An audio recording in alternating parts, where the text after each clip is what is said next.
Salut le réseau, mon invité aujourd'hui est un directeur commercial, un expert du digital, un coach et un sportif de haut niveau. Vous allez voir, on va forcément parler de management, de développement personnel, mais aussi nous allons échanger sur le digital, sur le futur du coaching et sans oublier évidemment le mental du sportif.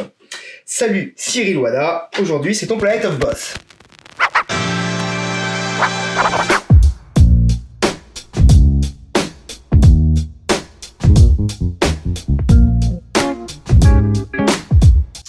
Bonjour Dan, merci de m'accueillir, je suis vraiment ravi d'être là et de pouvoir un petit peu parler de sujets qui m'animent aujourd'hui. Comme tu as cité, on va pouvoir justement prendre notre temps pour en discuter. Et ben c'est l'objectif. Alors le principe de Planet of Boss, c'est un échange. Oui. Okay. Il faut rappeler aussi qu'on se connaît depuis pas mal de temps. Oui, je dirais pas loin de 20 ans. Pas loin de 20 ans qu'on se connaît. Donc voilà, c'est un échange sympathique, convivial, on se dit tout. Voilà. Évidemment, si tu n'as pas envie de répondre à des questions, tu ne réponds pas. Je suis d'accord, je dirais tout. Voilà. Alors, on va commencer par ton activité du moment. Oui. C'est le moment pitch. D'accord. Donc depuis moins d'un an, j'ai rejoint Coachline, qui est une start-up en fait dédiée à la formation et au coaching. Très intéressant par son côté vraiment disruptif du marché, puisqu'on apporte grâce à notre écosystème une double approche aux entreprises, à la fois des experts coach, formateur qui viennent du conseil, qui apporte une réponse humaine de formation et de coaching, et également une plateforme apprenante qui est là pour ancrer les compétences sur des parcours digitaux de formation ou de coaching. Donc c'est vraiment une nouvelle approche aujourd'hui, donc c'est une CopTech, donc on a aussi lancé et créé une nouvelle approche coopérative technologique, puisque effectivement dans notre écosystème nous avons la coopérative, puisque c'est un écosystème bicéphale, coopérative et la start-up technologique, qui est vraiment intéressant. Donc on apporte aux entreprises aujourd'hui une vraie solution clé en main, humain plus digital. Et d'ailleurs c'est vrai que c'est un vrai sujet ça, le humain plus digital. On a toujours l'impression que les robots vont nous remplacer, surtout en ce moment, on va en parler. Et donc vous mettez l'humain au même plan que le digital, c'est-à-dire que l'un ne va pas sans l'autre, quoi. Exactement. En fait, le digital va être soit en amont ou en parallèle d'intervention, d'un programme d'intervention en présentiel ou en distanciel.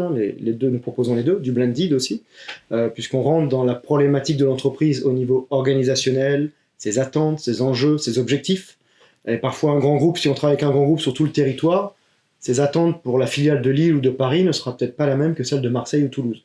Donc on arrive à être très fin et de pouvoir vraiment s'adapter à ce niveau-là, aux contraintes organisationnelles de l'entreprise par rapport aux fonctions que l'on va accompagner dans l'entreprise, les fonctions opérationnelles ou managériales, puisque la base c'est vraiment le côté soft skills et management en termes de force au niveau de Coachline. Et les clients ? Les clients grands comptes principalement, même si on sait faire de la TPE ou l'entrepreneur, on sait faire du B2B2C.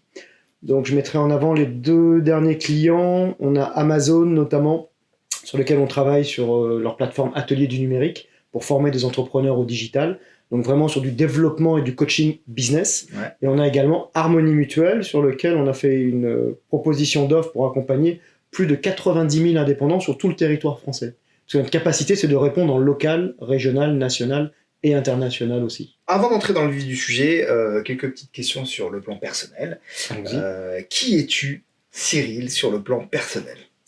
Alors Cyril, 47 ans, j'ai un enfant de 14 ans. Je suis un amoureux du sport, puisque on le verra tout à l'heure, j'ai baigné dans le sport et notamment de haut niveau un peu plus jeune, dans deux sports. J'aime l'échange, j'aime le côté interculturel, j'aime pas m'enfermer, on va dire, soit dans une communauté ou soit... J'aime bien parler à tout le monde, parce que je pense que si on se ressemblait tous, on s'emmerderait. Ça, c'est vrai que ça te caractérise énormément, je trouve. J'aime bien aller dans des cercles différents. Quelqu'un très ouvert, en fait. Très ouvert parce que je pense qu'on a tous à apprendre de chacun, et encore plus aujourd'hui qu'il y a peut-être 20 ans ou 30 ans, où par exemple on faisait une école et après c'était fini. Ouais. J'aime bien rencontrer différentes personnes dans différents cercles en fait, et je trouve que je m'en nourris et ça m'enrichit personnellement. Ouais, carrément. Moi j'ai toujours dit que j'avais le syndrome de Bob l'éponge. Ça veut dire que je chope tout. Ouais. Tout ce qui est bien chez les gens, je les chope. C'est très bien. Je le chope et j'essaye de l'appliquer après à moi-même et de toujours s'améliorer, toujours être toujours dans l'amélioration. Parfait. Ok, merci. Alors maintenant on va parler du pro, on est là pour ça quand même. Donc tu as obtenu un Master 2 à l'EFAP, donc c'est une école de communication. Tout à fait. Ensuite, tu as décroché un MBA aux States. Vous voyez, alors qu'il faisait partie en fait de mon MBA à HEC en fait. D'accord. Oui, et donc un MBA à HEC. Tout à fait. Ok, alors voilà, moi j'ai des questions. D'où vient cette envie ou ce besoin d'avoir autant de diplômes? Alors comme disait Coluche, c'est peut-être les études qui m'ont poursuivi. Ouais. J'aime bien cette approche-là. Non, après avoir fait un BTS commerce international, en fait, j'ai décidé de venir à Paris pour justement faire. T'étais où avant? J'étais à Blois. Je suis originaire de la région donc de Blois, la région de la centre-vallée de la Loire, Ouais. très, très proche de Paris, 1 heure et demie en train, avec de beaux châteaux, comme le château de Chambord, qui est relativement connu, puisque c'est le plus visité après le château de Versailles, notamment. Donc c'est vraiment, on va dire, un centre historique au niveau de l'histoire française, donc très intéressante. Et donc du coup, je suis arrivé à Paris en 98, donc une très belle année. On le verra peut-être plus tard, mais forcément une année marquante, un tournant. Ah bah oui, pour tout le monde. Donc, pour tous les amoureux du foot. Effectivement, donc depuis 25 ans, avec la culture de la gagne qui est un peu arrivée avec l'équipe de France de foot, même s'il faut reconnaître que l'équipe de France de handball avait déjà mis avec les Barjots, déjà 4-5 ans avant. Parce qu'il faut rappeler que le handball, il faut leur tirer un grand chapeau. Hein, on est au plus haut niveau depuis 30 ans. Donc, niveau des JO, niveau champion du monde et niveau européen. Et on n'en parle pas assez. On ne les met pas assez en avant. Je suis exactement. C'est vrai, parce qu'en fait, je pense c'est hyper intéressant. Il y a tellement de choses à prendre dans le sport, en vrai. Bon, moi, j'ai pas fait de sport de haut niveau, j'ai fait un peu de sport comme ça, mais j'aime beaucoup l'état d'esprit, le fighting spirit, tu vois. On parle souvent des Écossais, non les Écossais, les Irlandais, les Anglais, les Irlandais au sens large. Et je pense que dans le business, enfin, on va le voir, on va en parler. Tu vas nous dire justement un petit peu tout ce que le sport t'apporte en fait. Oui. Mais je suis persuadé que en France, en tout cas, c'est très français. Hein, on met pas assez en avant les valeurs du sport. Absolument. Non, je te rejoins totalement. C'est toujours le sport, c'est toujours décorrélé de l'école. C'est extrascolaire à chaque fois. On n'a pas la culture du sport. Et Yannick Loa le disait encore il y a quelques jours là, sur une interview récente.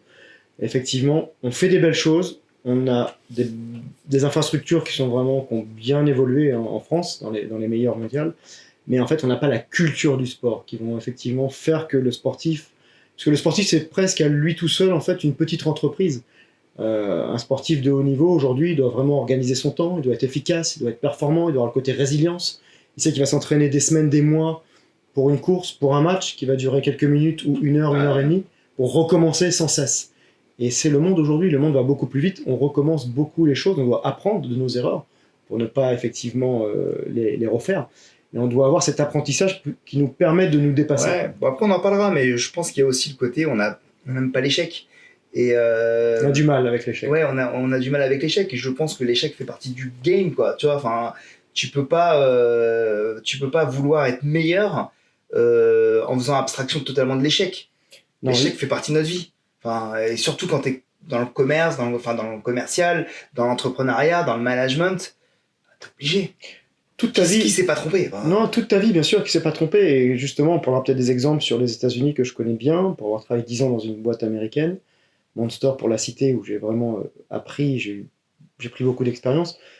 Les Américains, quand ils choisissent un patron, généralement, c'est un grand patron, on parle de CEO, c'est une personne qui s'est trompée, en fait, qui a connu des échecs. Ouais, bien sûr. Parce que c'est effectivement quelqu'un qui n'a jamais connu d'échec, arrivé à 30-40 ans, qui connaît un échec fort, ça peut vraiment le déstabiliser. Et dans l'échec, on apprend, en fait. On apprend. Si on gagne tout le temps, tu apprends pas, tu as de la confiance qui va effectivement monter en termes de confiance, mais le jour où tu vas avoir un échec très important, tu peux tomber de haut et ne jamais t'en remettre. Il y a la fameuse phrase de Mandela, qui disait « Je ne perds jamais, j'apprends toujours ». Et puis il y a la fameuse phrase de Jordan, je sais plus ce que c'est, j'ai raté je sais pas combien de paliers, j'ai raté combien de trucs, et puis au final c'est comme ça que je suis arrivé. Tout à fait. Après, ce qu'on veut dire là, c'est qu'à chaque fois, il faut apprendre, il faut avoir un côté positif dans tout ce qui se passe dans notre vie, pro et personnel. Et ça, c'est intéressant pour se construire. Il y a vraiment cet aspect-là. Et en France, c'est vrai que... Mais c'est dans la culture, hein, on voit beaucoup de choses par la négative. Et malheureusement, on voit toujours les choses, en fait, professionnelles, voire personnelles, en fait, sur le verre à moitié vide. Ouais, c'est sûr. Alors que non, en fait. Est-ce que tu penses qu'en France, on n'est pas trop focus sur les diplômes? Alors, ça change petit à petit, mais c'est vraiment un changement qui est très lent. On est encore dans toutes les boîtes de conseil, dans la finance, on est encore sur des clones, malheureusement. On n'est pas trop sur le recrutement atypique, et ça, tu aurais beaucoup à dire en tant que spécialiste. Donc aujourd'hui, on parle beaucoup d'inclusivité, d'inclusion. mais encore c'est une marque de fabrique, c'est une baseline. Aujourd'hui, dans la réalité, on voit que ça prend pas aussi vite que l'on le voudrait. Et je pense que c'est une erreur en termes de construction d'entreprise de ne pas avoir de personnes différentes. Il y a deux erreurs principalement, moi, sur mon analyse, que je remarque en France depuis que je travaille. Ça fait 24 ans que je travaille. C'est effectivement d'avoir des profils qui sont différents les uns des autres pour avoir une vraie complémentarité au sein d'une équipe, d'une entreprise. Donc, développer une vraie culture d'entreprise. Donc ça, c'est vraiment important. Et le deuxième point, c'est de prendre des gens toujours plus compétents que soi. Et encore plus aujourd'hui qu'il y a 10 ou 15 ans, avec l'avènement du digital et de plein de métiers. Le patron a encore peur. Le patron a encore peur, ouais. Il va dire, ouais. Alors qu'un anglo-saxon, encore une fois, il va dire, il va s'entourer des meilleurs. Il va s'entourer des meilleurs, parce que pour mon entreprise, je veux vraiment... C'est presque même parfois, j'ai connu des patrons dans mes expériences, c'est presque la destruction de valeur, en fait. Je crée ma boîte, je suis patron de ma boîte, mais j'embauche pas forcément les meilleurs, je ne les paye pas forcément ce que je devrais les payer, je les laisse pas autonomes. Il y a plein de raisons qui fait qu'en fait on les tire vers le bas et pas vers le haut. Donc à un moment donné, ça, c'est très français. Les gens sont très français pour moi sur mon analyse. Tu as commencé ta carrière donc, en tant que commercial. Tout à fait. Et 6 ans plus tard, tu es promu manager chez Monster. Donc tu as été commercial aussi chez Monster, hein, grand compte, c'est ça? Exactement. Et puis ensuite, tu as pris ton premier poste de management chez Monster. Oui. Donc Monster qui était un des leaders, qui est toujours un beau site, hein, un site parmi les leaders, en tout cas au niveau mondial, racheté par Randstad. Mm-hmm. Alors, est-ce que tu peux nous parler justement de ces années de commercial, de tes débuts en tant que commercial? Déjà, c'est une fonction qui est super, puisque la partie commerciale, c'est quand même une fonction qui permet de faire vivre l'entreprise, faire vivre le produit ou le service d'une entreprise. Très décrié en France, malheureusement, puisqu'on dit oui, t'es commercial, t'es un bon tchatcheur, je l'entends encore souvent, trop souvent. Savoir que les différents niveaux de commerciaux existent, hein, entre le commercial qui vend des avions de chasse et celui qui vend des cuisines. Oui, il a un acte commercial, mais c'est pas le même environnement. Donc c'est ça qui est intéressant. Donc commercial, c'est apprendre de soi et apprendre de l'autre aussi, puisque c'est vraiment la performance en lien avec un objectif. Des objectifs peuvent être quantiques, peuvent être quali. C'est de rencontrer une personne que l'on a en face de soi, et donc c'est de s'y intéresser pour performer. Donc moi, oui, j'étais effectivement pendant 6 ans commercial avant de rentrer chez Monster en 2004. Donc je travaillais chez le concurrent à l'époque, qui était bien connu des recruteurs qui ont au moins une vingtaine d'années d'expérience, donc ImageJob, pour le nommer, hein, qui est arrivé à peu près à... Le premier en France. 8 villes, ouais, le premier même devant Cadre Emploi à l'époque. Ouais.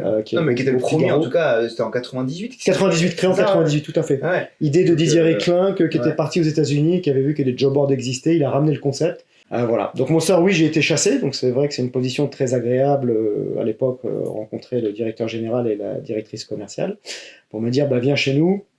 Et l'idée, c'était de faire entrer des grosses sociétés qui ne travaillaient pas encore avec Monster. Et Monster se cherchait un petit peu sur l'aspect commercial, l'aspect approche, puisque le côté un peu américain faisait peur, faut le dire, hein, sur le marché français. Ouais. La plupart étaient franco-français, où il y avait nos amis de Job Pilot, les Allemands, que Monster a racheté aussi. J'y étais. Voilà, exactement. J'ai fait un passage chez Job Pilot. J'ai fait un passage, voilà. Donc, non, c'était intéressant. Donc, effectivement, je suis rentré comme commercial grand compte en 10 mois. J'ai surperformé, puisque quand on rentre, on ne donne pas forcément les comptes que tu voudrais avoir. Ouais. Mais l'idée, c'était d'aller chasser des comptes qui n'étaient pas encore chez les Monster, sur vraiment une verticale métier dédiée à l'ingénierie, aux ESN, principalement. Ce que j'ai fait, hein, avec des groupes assez importants, Altran, Capgemini, Groupe Ségula, pour les nommer. Et d'autres, voilà. Et j'ai fini effectivement, puisqu'on était sur la performance, boîte américaine, très processée, mais qui est très intéressant pour donner de la méthode. Donc j'ai beaucoup appris à ce niveau-là, et je suis arrivé, puisqu'il y a des classements, il y a des rankings. Deuxième commercial à la fin d'année, alors que j'avais un trimestre en moins, puisque j'étais arrivé en février, le temps de me former, de m'acculturer et de rentrer. Donc tu as marqué des points tout de suite, tu as pris du galon. J'ai marqué des points, j'ai été reconnu par mes pairs, par les autres commerciaux. Ouais. Donc au bout de 10 mois, ils me proposaient un poste de manager. 18 mois après être resté manager, je suis passé directeur effectivement de l'équipe, et notamment du portefeuille et de la verticale qui était la plus importante chez Monster en termes de chiffre d'affaires, et que j'ai fait croître en 7 ans. On est passé de 12 à une vingtaine de personnes avec 2 middle managers que je gérais, et on est passé de 7,5 millions en chiffre d'affaires à 15,8 millions. D'accord. Ouais, donc c'était une belle performance. Belle performance, ouais. Tout à fait. Alors, quelle leçon t'en tires, justement? Alors, il y a souvent quelque chose aussi, on fait un amalgame en France entre la fonction de manager et le commercial. Un bon commercial n'est pas forcément un bon manager, et vice-versa. Et là, je ferai une analogie un petit peu pour ceux, encore une fois, au sport. Hein. Malheureusement, je ferai beaucoup d'analogies au sport, ceux qui n'aiment pas le sport, Bah, désolé. au contraire, je pense que Mais c'est plus marquant, c'est plus intéressant. visuel. Ouais. Les grands entraîneurs, on va mettre Zidane de côté, qui est une exception. Tous les grands entraîneurs aujourd'hui n'étaient pas des grands footballeurs. Je parle donc dans le milieu du foot. Ouais, je suis d'accord. Donc on va parler de Klopp à Liverpool, qui est un piètre joueur, de Barcelone, qui a fait ses classes, qui est maintenant à Manchester, Pep Guardiola. Ouais. L'Argentin Simone, qui est aussi l'Atlético. C'était des joueurs Oui, il y avait vraiment... aussi celui de Chelsea. Mourinho, oui, aussi dans le top, exactement. Mourinho qui n'était pas un bon, non, c'était bon joueur. Et Carlo Ancelotti aussi, Ouais. c'était un défenseur. C'était en fait des joueurs besogneux. Mais en fait, ils avaient une vision, ils avaient un côté de cohésion d'équipe qu'on va rechercher dans le sport de haut niveau. Cohésion d'équipe, se reconnaître dans la vision, avoir des leaders techniques ou des leaders effectivement qui vont porter l'équipe, des leaders en fait de voix, ce qu'on appelle, parce que c'est différent. Zidane parlait très peu, leader technique, puisqu'un des plus grands joueurs de la planète au niveau technique, en termes de passe, de vision de jeu. Voilà, donc c'était pas un joueur qui driblait tout le terrain, mais il avait cette vision du jeu, de passe, de la dernière passe, vraiment quelque chose de très juste, très précis. Donc voilà, donc c'est différent. Donc tout ça, en fait, ça a été importé, je trouve, aujourd'hui dans le milieu de l'entreprise, encore plus dans la fonction commerciale, qui est de vendre, de performer, puisqu'on a des objectifs quanti et quali. On est quand même plus suivi sur l'objectif quanti. Forcément, dire t'as un objectif, si n'est pas arrivé, pourquoi qu'on le comprenne. Voilà, donc non, chez Monster, j'ai vraiment appris tout ça. C'était intéressant, donc j'ai passé 10 ans, hein, pour le rappeler, j'avais 3 postes, qui étaient relativement intéressants parce que on doit tout préparer. Et si j'en reviens en fait sur quelque chose sur lequel je dois vraiment garder l'esprit en termes de conclusion, c'est que la préparation fait toujours la différence. D'accord, et toi, justement, tu as été un bon commercial. J'espère. Et visiblement, non, mais c'est ce que tu nous as dit. Oui, chez Monster, j'ai surperformé. Voilà, donc tu as été un bon commercial. Comme chez Email Job. Comme chez Email Job. Et puis, pour connaître ce métier de commercial dans les job boards, c'est pas un métier facile du tout. Non. Et encore moins à l'époque où on devait déjà éduquer les entreprises à Internet. Tout à fait. Ouais, c'était début, on parle. Je me souviens de cette époque où déjà ils me disaient j'ai pas internet, j'ai pas de site. Ouais, beaucoup n'avaient pas de site, on fallait créer des mini-sites. Il fallait créer déjà tout ça. Donc il y avait quand même, au-delà de l'acte de vente, il y avait déjà un travail d'éducation et de. Absolument, évangélisation. D'évangélisation à faire sur le marché. Tout à fait. Je pense qu'aujourd'hui, tu as été un bon commercial, tu as été un bon manager. Et donc tu disais qu'on n'est pas forcément obligé d'être un bon commercial en gros pour être un bon manager. Comment on arrive à être bon dans les deux, parce que effectivement c'est deux fonctions qui n'ont rien à voir en vrai. Alors c'est pas facile, comme encore une fois un joueur de foot ne peut pas entraîner une équipe, ne peut pas jouer sur le terrain parce qu'il n'a pas la vision globale. Donc un manager c'est ça, il doit faire attention. Un manager travaille pour son équipe en fait. Quand on est manager, on verra aussi après avec le leader qui est encore différent. Un manager en fait, il y a des règles, il fait suivre les règles en fait à son équipe et il lui donne les moyens de travailler. Et comme disent les anglo-saxons, moi j'aime bien, souvent il y a des choses à dire sur le management, mais la fonction managériale en fait, il la cadre sur deux actions, la disponibilité et la prise de décision. Et j'estime que quand on a dit ça, on a tout dit. Être disponible pour ses équipes, donc avoir un manager qui à chaque fois repousse, je suis pas dispo, je suis en meeting. Quand tu as une problématique dans l'urgence, c'est insupportable. Ouais. Et de prendre des décisions, je l'ai vu aussi moi à mon niveau chez Monster. Ouais. Où effectivement la direction parfois laissait du flottement 2, 3, 4 semaines entre deux départements, parce qu'il s'était passé des choses, hein. Il y a des frictions dans les entreprises comme dans les clubs. Donc c'est important de tout de suite en fait prendre une décision et surtout de l'expliquer sa décision. Plus on laisse en fait de temps et plus il y a des choses qui vont s'instaurer. Les gens vont être amers, ne pas comprendre, donc voilà, et ça peut être après la guerre dans des entreprises entre deux services. Ça peut être après très tendu, et du coup en fait entre deux commerciaux. Entre deux commerciaux. Alors quand c'est des commerciaux de son équipe, c'est plus simple, et quand c'est deux commerciaux d'équipes différentes, où les deux directeurs ou managers de ces commerciaux en fait prennent part pour leur équipe, ce qui est normal. Voilà, mais il faut toujours être impartial. Effectivement, le temps aujourd'hui joue, c'est important de dire ok, j'ai pris une décision, je l'explique surtout ma décision, avec des arguments pourquoi je l'ai pris. Et après, le temps fait le reste. Donc, tu as été un bon commercial, un bon manager. Qu'est-ce qui était difficile pour toi? Où est-ce que tu as eu du mal? Alors, je rentre dans ma 19e année de management. Donc, on va dire que j'ai un petit peu d'expérience depuis 2005. Aujourd'hui, en fait, manager est différent d'il y a peut-être quelques années. Il faut déjà apprendre à se connaître. La première difficulté, je me rappelle, c'est déjà de changer de casquette, comme on dit, puisque en fait, on est commercial, c'est encore fait, ou on est jeune manager, pardon. On était encore commercial sur des négociations, de la préparation, donc on a encore de vrais réflexes de commercial. Et à un moment donné, c'est que c'est les autres qui travaillent en fait et qui font ce job, et donc ils doivent aussi pouvoir se tromper. C'est-à-dire qu'en fait, on va leur donner une piste, une orientation, mais après, c'est à eux de faire. Sinon, on n'apprend jamais. C'est la personne qui t'apprend à conduire, mais tu restes toujours à côté. Tant que tu n'as pas conduit, tu sais pas débrayer, tu sais pas passer les vitesses, tu sais pas gérer plusieurs choses en même temps. Ouais. C'est la même chose. Tant que tu n'as pas conduit seul, Voilà. Et après ça, c'est encore autre chose. c'est encore autre chose. Mais de mettre quelqu'un à côté, faire 1000 bornes, s'il est à côté de toi, tu t'as vu, hein, je conduis bien, t'as vu comment on débraye, comment on passe les vitesses, je crois qu'il ne saura toujours pas faire. Donc l'important, c'est que les gens, en fait, leur donner de l'autonomie, de les responsabiliser, qu'ils puissent se tromper comment dire, en cadrant un minimum hein, les choses, hein, pour pas, tu vas pas le laisser seul par exemple sur une négociation grand compte à plusieurs milliers d'euros, Ouais. tu vas toujours l'encadrer, le contrôler, mais voilà, mais c'est première chose, moi, c'était apprendre à se connaître soi, parce qu'en fait, si tu ne te connais pas toi-même, ça va être difficile dans le rapport aux autres, puisque en fait, tu as de l'énergie que tu transmets. C'est ce qu'on m'a souvent dit, moi, même encore en pitch aujourd'hui, hein, après tant d'années, je fais encore une fonction commerciale, on me dit, vous avez beaucoup d'énergie, j'aime bien ce que vous mettez en avant, voilà, il y a des choses qu'on transmet. Et tu as eu du mal justement là sur ce point que tu relèves, c'est-à-dire que quand tu as été jeune manager, tu as eu du mal justement à trouver ta place face à des commerciaux qui faisaient peut-être pas assez bien leur travail pour toi parce que tu étais certainement meilleur. Ouais.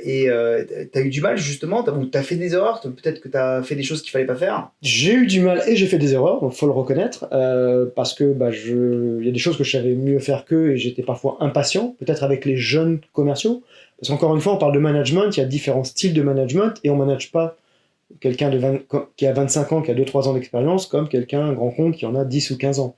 Donc, parce qu'on n'attend pas les mêmes choses de chaque personne et ils ont un job et des objectifs qui vont être différents. Donc à un moment donné, il faut aussi ce côté adaptabilité, à qui on parle, comment on le fait. Après, il faut toujours le faire dans un format effectivement de bienveillance et de respect, ça c'est la base, pour avoir des résultats et pour créer de l'engagement. Mais après, oui, j'ai fait des erreurs parce que j'étais impatient, peut-être que je l'ai poussé trop de pression, je voulais des résultats rapides. Parce que aussi l'environnement faisait que boîte américaine, on était sur des schémas assez courts. Hein. Alors je fais exprès de te poser des questions parce que c'est là où je voulais c'est là où je voulais t'amener et je veux penser aussi à tous ces jeunes commerciaux. Moi je les vois chez Open Sourcing où je les avais à l'époque ailleurs, mais je les vois aujourd'hui, ils veulent tous être managers. C'est-à-dire que comme si c'était une étape obligatoire pour évoluer.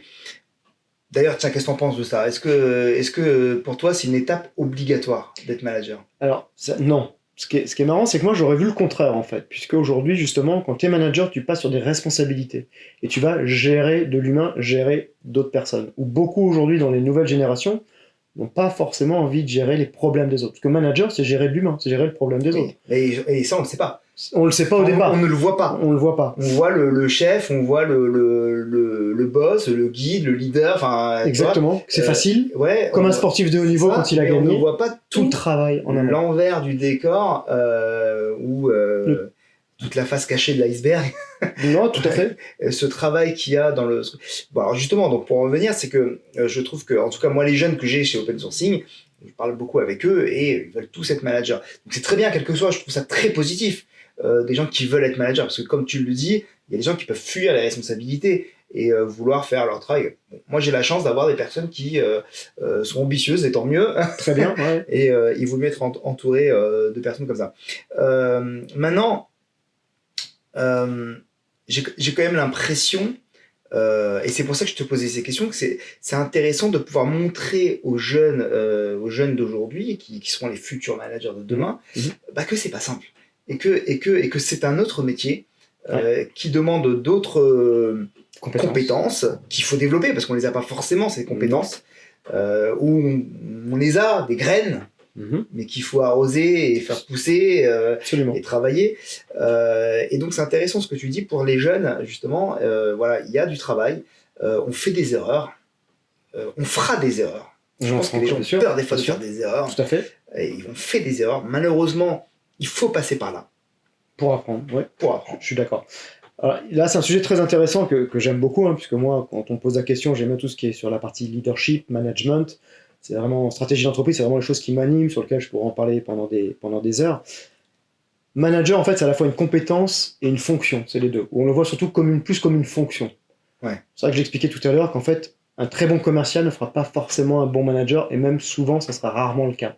Parce qu'il va avoir une expertise qui va pousser à l'extrême, et parfois le fait que de partager un petit peu ses tips, de partager son expérience, son expertise, ça peut gêner certaines personnes. Il y en a qui n'ont pas envie de ça. C'est de gérer les problèmes des autres. Aujourd'hui, on a un agenda de réunion très serré, et bien je vais avoir 2-3 personnes de mon équipe qui peuvent avoir des problèmes plus ou moins graves, des problèmes personnels. Et moi, dans ma carrière, j'ai vu beaucoup de choses. J'ai vu des problèmes de gens qui divorçaient, j'ai vu des problèmes de gens qui avaient des décès dans la semaine, de personnes de leur famille. Donc forcément, on pense plus au travail. Donc on doit être sur aujourd'hui de soutenir les personnes de son équipe, déjà sur un plan d'humain à humain. Sur le plan derrière du job, on doit dire que une personne reprenne ses dossiers sur le laps de temps où il sera effectivement absent, pour continuer effectivement à faire tourner l'entreprise, hein, comme on dit, ou son service ou son équipe. Donc c'est important, il y a de facto, il y a une double approche. Et aujourd'hui, c'est d'être là, d'être disponible avec justement un certain nombre de qualités qu'on va monter depuis quelques années. Hein. Depuis une petite dizaine d'années, on parle de soft skills, on y viendra. C'est tout ce qui est savoir-être, donc c'est l'opposé des hard skills. Donc c'est plutôt, on parle de compétences comportementales. Et ça, c'est très important, et de plus en plus aujourd'hui, parce qu'on a une vie aujourd'hui qui est plus la vie d'il y a 10 ans. Les réseaux sociaux, ce qui est niveau de communication, la façon dont on vit l'entreprise aujourd'hui, on la vit plus comme en parlant post-Covid comme avant. Le télétravail, est-ce que ça avec du travail hybride, donc qui est effectivement quelque chose qui est complètement différenciant, qu'on ne connaissait pas avant. Nous, les Français, hein, les Anglo-Saxons le connaissent depuis très longtemps. Et nous, c'est vraiment différent aujourd'hui, donc on doit avoir cette approche. Et un manager qui savait très bien manager peut-être ses équipes en présentiel, avec plus de difficultés effectivement à distance. Il ne faut pas tomber dans le contrôle à outrance, il faut garder de l'autonomie, de la responsabilité au niveau des membres de ses équipes, et c'est important. Et après, c'est important aussi en tant que manager, comme je disais, de bien se connaître, de savoir se remettre en question, comme le ferait un commercial, mais comme le fait quelqu'un qui a envie d'avancer. Encore plus un manager, je pense. C'est ça. Encore plus, parce que le manager va être noté. T'es commercial, t'es dans ton équipe, tu fais du business, t'es tout seul, t'as ton propre manager. T'es manager d'une équipe de 4, 5, 10, 15, 100 personnes. On regarde en fait comment tu agis, ton non-verbal, on regarde tout ce que tu fais, on le dissèque. Et puis manager un commercial, c'est encore différent que manager un manager. C'est différent, parce qu'on est toujours sur de la performance, de la remise en cause. On recommence chaque mois, chaque trimestre. Après, ça dépend des entreprises. Hein. Il y en a qui sont effectivement, c'est du quanti au mois, d'autres au trimestre, au quarter, d'autres au niveau annuel. Ça dépend dans quel environnement et quel produit on vend. Mais effectivement, c'est assez différent. Mais il faut se remettre toujours en cause parce qu'on veut de la performance. Le but, c'est de vendre, en fait. Mais après, de la vente conseil, on parle beaucoup de vente... c'est de vendre et de bien vendre. Ouais. Et de la vente plutôt conseil. Aujourd'hui, moi, si j'avais un tips à donner sur ma propre expérience, moi, je m'intéresse souvent aux interlocuteurs. Je m'intéresse parce que, alors c'est à titre personnel, parce que je suis aussi un amoureux de l'anthropologie. J'aime bien tout ce qui est études des civilisations qui portent au comportement, qui sont liées au comportement. Donc, du coup, c'est intéressant de connaître la vie de la personne que l'on a en face de soi. Les anglo-saxons le font bien. Nous, en France, on a toujours peut-être plus de mal. Mais dire effectivement, c'est quoi vos hobbies? Est-ce que vous avez des enfants? Même sur un premier rendez-vous, faites quoi comme sport? Voilà. Des fois, ça m'intéresse beaucoup plus que la formation. Mm-hmm. Parce que, bon, tout le monde a fait... plus ou moins les mêmes choses, bien sûr. Les mêmes études. Alors, soit tu recrutes des bacs plus 2, soit des bacs plus 5. Bon, voilà, c'est toujours plus ou moins le même moule. Mais c'est intéressant d'avoir effectivement le côté « qui es-tu » Qui es-tu vraiment? Ouais, bien sûr. Ouais. Et qu'est-ce que tu vas apporter à cet environnement, comme qu'est-ce qu'on va nous pouvoir t'apporter en termes d'entreprise et de développement personnel, quoi. En fait, on se méprend souvent. Il faut savoir que la personnalité, elle va forcément rejaillir dans le monde de l'entreprise. C'est quelqu'un, par exemple, qui est irascible, ou quelqu'un qui est très introverti, très calme. Généralement, à un moment donné, au travail, ça va se voir aussi. Et je l'ai vu, moi, sur des open space. Évidemment. On ne peut pas dire je laisse ma personnalité à côté. Et quand tu parles aussi à des psychologues, pour la petite histoire, je suis aussi en train de me former pour être certifié en psychothérapie, parce que c'est quelque chose aussi qui m'intéresse. J'ai démarré une formation il y a quelques temps et j'espère la finir d'ici 2 mois avec une certification certifiante pour me connaître moi et connaître l'environnement du coaching qui est très porté sur la psychologie de l'individu, sur l'autre. Et en fait, ta personnalité, elle ne peut pas, c'est lié à ton éducation, à ta culture, à ton environnement, en fait, surtout quand tu étais surtout assez jeune, en fait.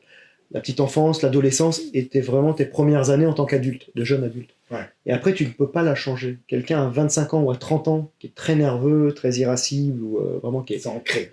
C'est ancré, voilà. Et tu auras beaucoup de difficultés à le faire évoluer. Il faudra qu'il travaille sur lui-même et de façon avec des psychologues, vraiment, qui soient encadrés. C'est très difficile de changer la personnalité de quelqu'un. Donc, par exemple, mais par contre, du hard skill, quelqu'un qui ne connaît rien à rien sur une compétence, en 3 mois, 6 mois, il se forme tous les jours, il peut être un spécialiste 6 mois après de cybersécurité, de la santé, donc voilà. Et c'est ça qu'aujourd'hui, en fait, on a du mal à comprendre, où on regarde souvent, en fait, j'ai lu des recruteurs là récemment sur LinkedIn, j'ai écouté, en fait, faut arrêter de dire qu'est-ce que tu as fait avant. Oui, ce que tu as fait avant, tu as en fait une vraie expérience que tu peux m'apporter en tant qu'entreprise pour évoluer, mais c'est ce que tu vas être capable de faire, comme tu le disais tout à l'heure, dans mon entreprise. Et on sait que parfois, d'une entreprise à l'autre, on ne va pas faire les mêmes choses. Non, mais, et puis moi, j'ai vécu, pour le coup, quand j'ai créé Open Sourcing, j'ai recruté des commerciaux qui venaient de job boards connus. Et en fait, on se rend compte que quand tu es dans un environnement où tu as une marque qui te porte, tu as une équipe qui te porte, tu as un marketing qui te porte, tu as un historique qui te porte, et que tu es bon commercial, tu es bon commercial. Tu vois, c'est pas un sujet. Tu es bon commercial, mais dans cet environnement. Et quand tu arrives dans une start-up from scratch, où tu dois non pas vendre, mais tu dois débroussailler totalement le marché, et ben c'est pas parce que tu étais bon dans cet environnement que tu es bon dans l'autre, que tu seras bon dans un... Et ça veut pas dire que tu es mauvais. Non, mais que tu n'as pas su t'adapter. Je te rejoins totalement, parce que je l'ai vécu, je pourrais peut-être en parler tout à l'heure, mais je l'ai vécu en sortant de Monster, sur Esther Ellis Sourcing, Esther Ellis Software, où du coup j'ai la barre de recherche. Ouais, la barre de recherche automatisée, la toolbar, plus une barre, plus une méthode aussi d'accompagnement, justement. Bah, c'était un peu comme avec je le fais aujourd'hui. C'était avec Benoît. Avec Benoît Bliard, tout à fait. Qu'on salue, Benoît. On s'était rencontrés dans le groupe Monster, parce que TMP faisait partie du groupe Monster, qui est la scission aussi, pour en rappeler, là, rue Raspail, à Levallois. J'étais à côté. Donc c'était effectivement intéressant. Et oui, Benoît, pour parler de ça, quand il venait de créer justement sa 3e startup, parce que c'est un vrai créateur entrepreneur, il me disait Cyril, ça fait 3 mois que je l'ai créé avec un associé, et vient pour nous aider à lancer toute la partie commerciale, parce qu'il savait que je pouvais lancer une offre, je pouvais faire aussi personnellement, parce que moi, malgré mes postes de directeur, parce que j'ai un environnement de start-up assez aguerri, ça fait une dizaine d'années que je suis dans l'écosystème de start-up, donc j'ai aidé Benoît à lancer Esther Ellis, il venait de la créer depuis 3 mois, from scratch. Voilà, donc c'est pas forcément évident de reprendre son petit sac et d'aller effectivement aller voir les différents acteurs sans aucun marketing, sans rien derrière. Et c'était effectivement compliqué, mais j'ai eu des beaux contrats cadres. J'ai signé même un contrat monde avec Total, qui en fait ne signait pas normalement avec des startups qui étaient vraiment très, très naissantes, très récentes, parce que ils voulaient qu'il y ait une continuité, de la pérennité. J'ai fait des belles choses. On a fait des belles choses avec Esther Ellis, puisqu'on a racheté aussi une société à l'international. On avait doublé les effectifs, doublé le chiffre d'affaires sur les 2 premières années. C'était une très belle expérience sur laquelle j'ai beaucoup appris. Comme tu le dis, pour en revenir, c'est le côté je me remets en question chaque jour et je m'adapte à mon nouvel environnement. Mais si t'es capable, parce que si t'es capable, il y en a qui ne sont pas capables. Et je pense que c'est pas grave. C'est pas grave en soi. C'est quelque chose que l'on va pouvoir rechercher. Il y en a que ça peut leur faire peur. Donc du coup, ils vont dire moi je quitte Monster, je vais chez LinkedIn, je peux aller chez Indeed. Je suis un peu dans le même. Je reste dans le même mouvement, même environnement. Voilà. Exactement. Que de partir effectivement, c'est un vrai pari au niveau humain, professionnel, de repartir sur des startups où en fait on repart à 3, 4, 5 salariés. Mais c'est intéressant, on va rechercher autre chose. Et moi, c'est ce qui m'a aussi nourri pour dire voilà. Et que ce soit clair et qu'il n'y ait pas de malentendu, je dis pas que c'est facile de vendre quand tu as un marketing qui te porte. Non plus. Je dis juste que c'est un autre environnement et c'est un autre métier. Il favorise. C'est un environnement qui favorise ton développement. Mais il faut être bon, quoi qu'il arrive. Il y a des étapes à suivre pour être un bon commercial. Celui qui veut griller les étapes en règle générale, il fonce dans le mur. C'est pas bon, il y a effectivement, il y en a 2, moi, comme souvent je les appelle, dans mon jargon, il y a le commercial formateur, donc en fait qui va être très bon, qui explique bien son produit, mais qui a du mal à closer. Et on a aussi le closer, j'ai vu beaucoup chez ImageJob ou chez Monster, qui en fait va un peu griller les premières étapes et très vite va aller à la conclusion de la vente, qui va être très fort. Voilà, aujourd'hui, un bon commercial, c'est les deux, c'est le mélange des deux. Surtout aujourd'hui. On vend plus comme il y a 10 Non, ans, il y a plus 20 comme ans. il y a 10 ans. C'est- Même moi, même il y a 10 ans. Aujourd'hui, la vente voilà. a totalement changé. Exactement. Et c'est pas plus mal quelque part. C'est très intéressant la façon de vendre aujourd'hui. Justement, t'en Continue. parlais, bon, ta carrière, pour la schématiser, hein, il y a eu un avant Monster, il y a eu un après Monster. Absolument. Donc après Monster, t'as commencé à rentrer dans de la start-up, des levées de fonds, t'as même créé des entreprises où tu t'es associé. Oui, ouais, mais Ouais. moi j'ai créé en tant qu'indépendant, je me suis mis à mon compte en fait en quittant Monster, parce que je venais d'être diplômé 2 ans avant d'HEC. C'est vrai qu'HEC le martèle, entrepreneuriat, puis c'était aussi un peu la tendance de l'époque, hein, comme un peu aujourd'hui, hein. Même si après on a qu'une vision de l'entrepreneuriat. L'entrepreneuriat, quand je parle avec des personnes qui viennent du salariat et que c'est leur première expérience, ah c'est super, je vais être entrepreneur, je vais pouvoir gérer mon temps, je vais pouvoir être indépendant. Mais il n'y a pas vraiment d'indépendance. Après, en fait, c'est ses clients, son propre patron, après. Puisque Ouais. après, on a des responsabilités. Quand t'es indépendant. Quand tu es indépendant, Eh oui, tu oui. dois faire tout seul. Tu es commercial, tu es comptable, tu es le marketeur aussi, tu dois faire de la communication, tu dois trouver tes partenariats. Tu dois en fait assimiler plusieurs casquettes. Et là, tout le monde ne s'y retrouve pas. Alors c'est intéressant parce que c'est pas une question que j'avais prévue, mais Non, je t'en prie. moi je trouve qu'aujourd'hui il y a un engouement pour le freelance, Oui. on peut le dire comme ça. Freelancing, ouais. Ouais, pour le freelancing. Et je trouve ce mouvement très positif. Oui. Vraiment très positif. Alors, je vais parler surtout du recrutement parce que c'est un Oui. métier que je connais bien. Donc, les talent acquisition, il y en a plein Mhm. qui se mettent à leur compte Oui. en freelance pour être talent acquisition. Et pour remplacer pas mal en RPO chez nos clients, Absolument. on parle souvent avec eux et effectivement ce que tu dis c'est bah moi je dois faire mon commercial donc je dois chercher mes missions Ouais. mais quand je suis chez mon client bah je suis chez mon client Je peux pas. Ouais. donc Je je dois rends faire des comptes prospection, ouais. je bosse on m'attend sur du chiffre sur du KPI Absolument. sur du résultat alors justement quel conseil tu peux donner à ces freelances qui doivent quand même avoir des nouvelles missions pour avoir de la visibilité sur leur chiffre d'affaires et leur rémunération, et en même temps être présent chez le client et être à 100% pour le client. Ouais. Ben, la réussite, on en parlait tout à l'heure, c'est une question d'organisation aussi et de s'y tenir. Donc ça, c'est important d'avoir une vraie organisation pour être efficace. Effectivement, après, quand on est indépendant, on peut avoir plusieurs casquettes, comme tu le disais, et parfois on peut aller à contre-nature. Donc Ouais. c'est déjà Je parle d'apprendre. même pas de la comptabilité. Ouais, d'apprendre à se connaître. Non, moi non plus, je la faisais pas. C'est du coup de pouvoir peut-être aller sur des partenariats, pouvoir trouver des réseaux qui vont être puissants, vraiment aller sur son réseau. Je parle parfois à des jeunes, puisque dans mes expériences, j'ai d'autres activités. Je fais aussi du coaching de vie ou du coaching en préparation mentale. C'est effectivement de déjà, pour bien être à l'aise sur un secteur, c'est de connaître le secteur et le système. Donc moi, une personne qui est jeune, qui a peut-être 2, 3, 4 ans d'expérience, je lui dis reste un peu dans un système, apprends du système pour pouvoir en ressortir après. Ne te dis pas j'ai 24, 25, 26 ans, ok, ça fait seulement 1 an ou 2 que je travaille, je veux me mettre à mon compte, voilà. On apprend des choses dans un système. Pour pouvoir effectivement le connaître, le maîtriser, il faut déjà en fait en faire partie et après de savoir si on a envie de faire autre chose. Après, comme je le redis, oui, pour moi, ce qui va être clé, ça va être l'organisation. C'est vraiment de se dégager du temps, optimiser son temps aussi pour chaque action et de pouvoir justement de bénéficier de son réseau, de se créer rapidement un réseau autour de soi pour pouvoir l'actionner et de dire je connais telle personne, je peux faire des partenariats avec tel type d'entreprise parce que ça va m'apporter des choses et je vais leur en apporter. Voilà, c'est vraiment une question d'organisation et de schéma que l'on doit suivre et on doit s'y tenir de façon très stricte. C'est vrai parce que nous on travaille beaucoup avec des freelances, alors aussi bien sur le RPO que sur le management de transition, et c'est vrai que quelque part, sans prétention et sans vouloir jouer à ça, on est un petit peu leur agent. Aussi, oui.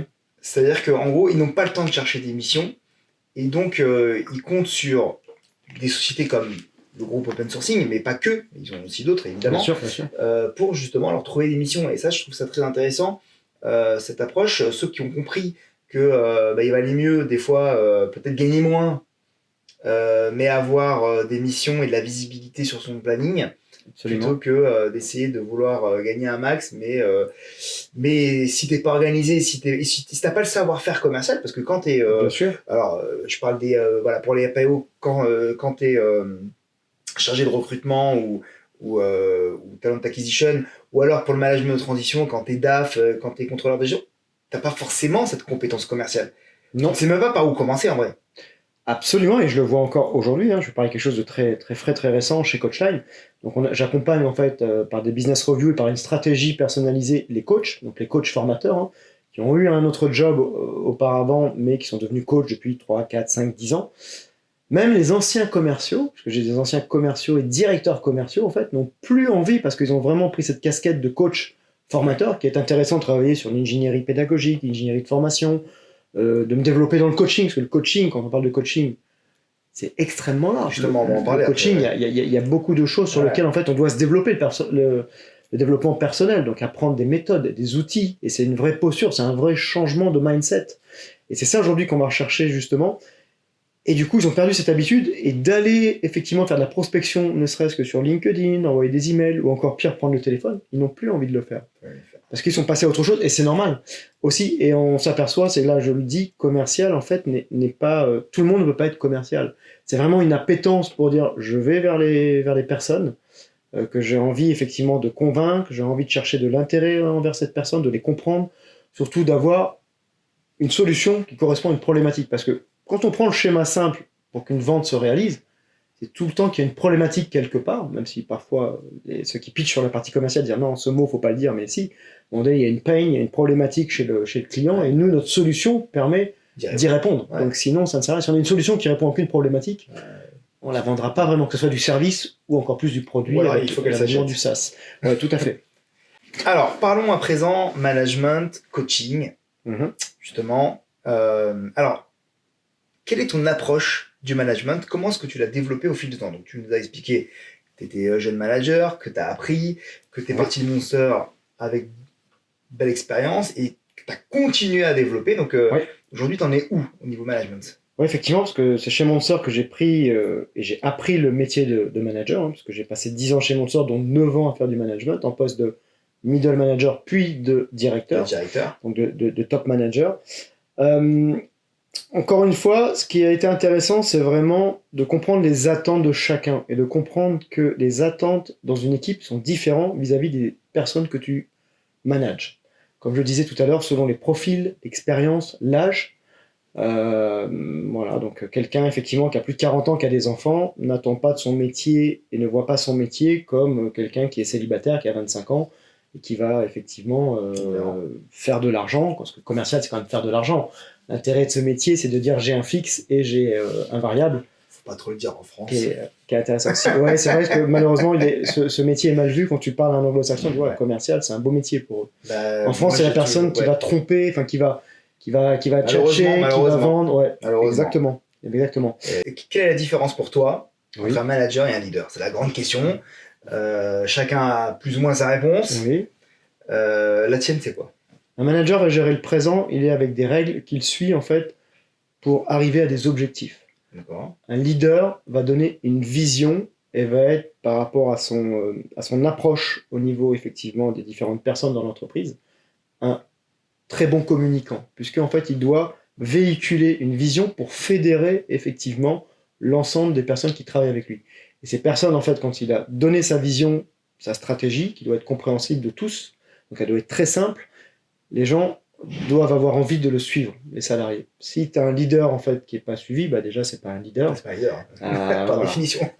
Voilà. Et après c'est ça qu'on le voit différemment. On a souvent vu un leader physiquement un peu à la même image quand on demandait aux personnes un leader. Souvent c'était un homme qui était assez grand, qui pouvait avoir des caractéristiques assez beaux, etc.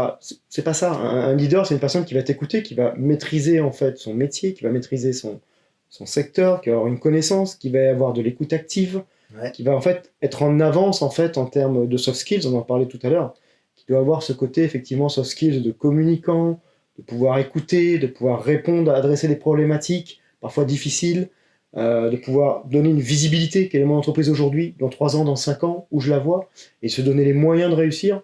Ça, c'est un leader en fait. Et d'avoir les deux, c'est souvent difficile de trouver une personne qui est à la fois leader et manager. C'est compliqué parce que le leader est déjà en fait dans l'étape d'après, donc d'être la tête dans l'étape d'après, donc, mais à la fois dans le quotidien de tous les jours à gérer des problèmes qui sont des problèmes parfois basiques, problèmes humains, problèmes logistiques, problèmes à différents niveaux. Ben, c'est pas facile, c'est pour ça qu'il faut s'arrêter, les séminaires sont intéressants, ou même de se mettre au vert avec son top management quand on a une entreprise un peu plus étoffée, il faut le faire. Ouais. C'est bien pour dire, voilà, qu'est-ce qu'on a fait en fait sur les 6 derniers mois de bien, qu'est-ce qu'on pourrait améliorer, mais toujours avec une perspective de positivisme à outrance, ce qui est bien, dans le respect et la bienveillance, pour passer effectivement. Et de savoir se dire les choses, encore une fois. Si on ne sait pas se dire les choses en entreprise, il y a un format, comme je le disais, il y a une façon de le dire. Il faut savoir se dire, même des choses qui sont désagréables.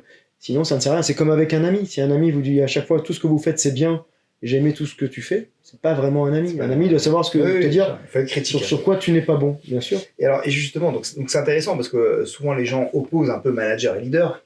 Oui, On a l'impression qu'il y a deux cases. Amalgame. Ouais. Tu vois, il y a deux cases différentes. Oui. C'est intéressant ce que tu dis, c'est-à-dire qu'à un moment donné, on peut être les deux.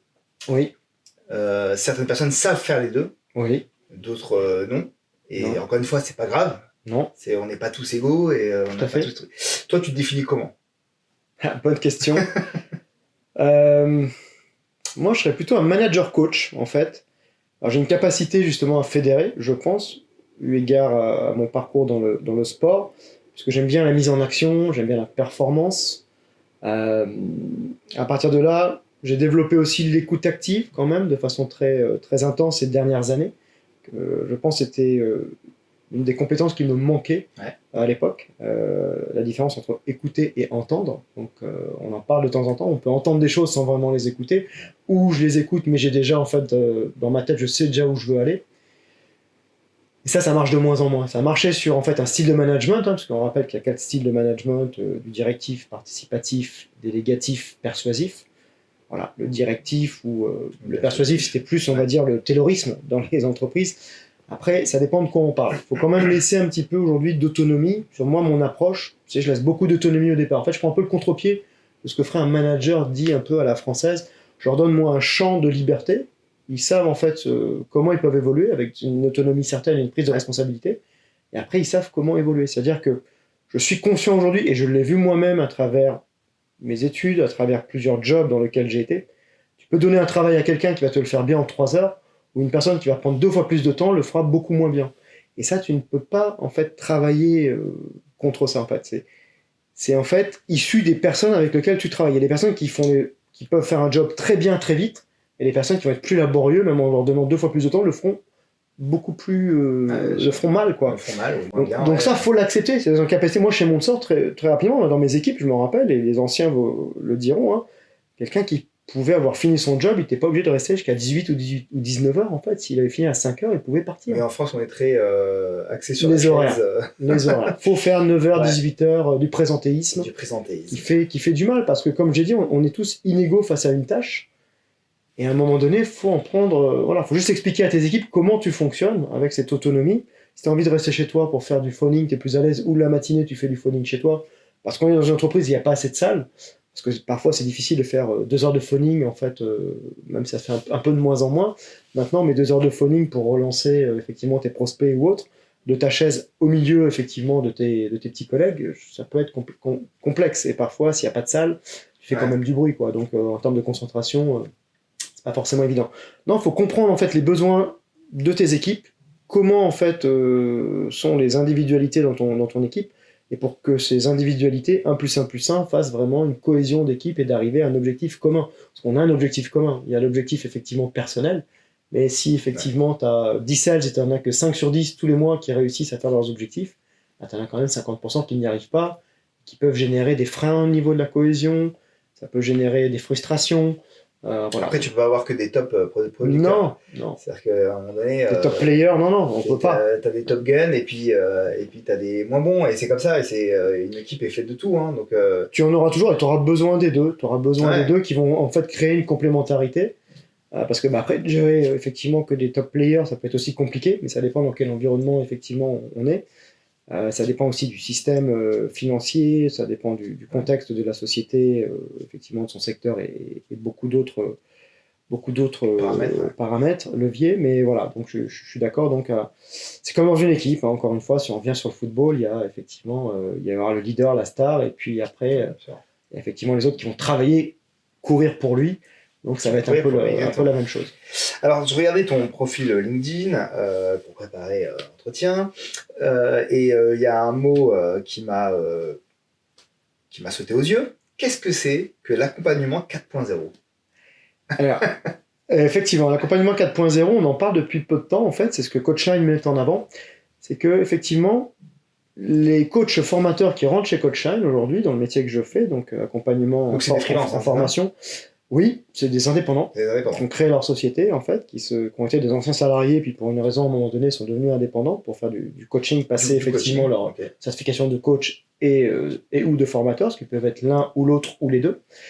C'est qu'à un moment donné, on les intègre, et la première formation que l'on leur donne, c'est l'expertise 4.0. On va les former en fait sur un module de 12 à 14 heures avec des ateliers pour leur permettre de prendre en main des outils sur le côté digital, puisqu'on a vu que le niveau était très hétérogène. Et aujourd'hui, de coacher, de former à distance ou dans un modèle hybride, bah, tout le monde n'est pas à l'aise et faut se former à ça. Donc on va leur donner T'es obligé d'y passer aujourd'hui. des outils. Oui, tu es obligé d'y passer, puisque post-Covid, en fait, toutes les entreprises ont des contrats cadres pour dire bah, je fais 1, 2, 3 jours par semaine du télétravail. Donc tu peux venir en présentiel dans une entreprise pour faire du coaching ou de la formation, d'avoir 5 personnes en face de toi dans une salle et d'en avoir 5 en fait chez eux. Donc là, c'est un environnement qui est déjà plus compliqué en termes... Surtout si tu avais l'habitude de faire que du présentiel. Exactement. Ouais. C'est plus compliqué parce qu'il faut effectivement les intéresser. Je lisais encore un article hier, c'était sur un formateur qui disait moi j'en ai marre en fait qu'ils coupent leur caméra. C'est vraiment un manque de respect. Généralement quand on coupe sa caméra, on va dire ah j'ai plus de bande passante. Et c'est parce que la formation ou le coaching nous ennuie un peu et on n'a pas envie de voir ce que l'on fait. Question. Bah, en fait on va regarder ses SMS, répondre à ses emails parce Ouais, que mais c'est que le coach ne se remet pas en question ou le formateur ne se remet pas en Non, question. C'est ça le. bah Si se plaint du fait que. non, pas forcément, c'est que coacher une personne ou faire de la formation sur une personne pendant 1 heure, c'est facile.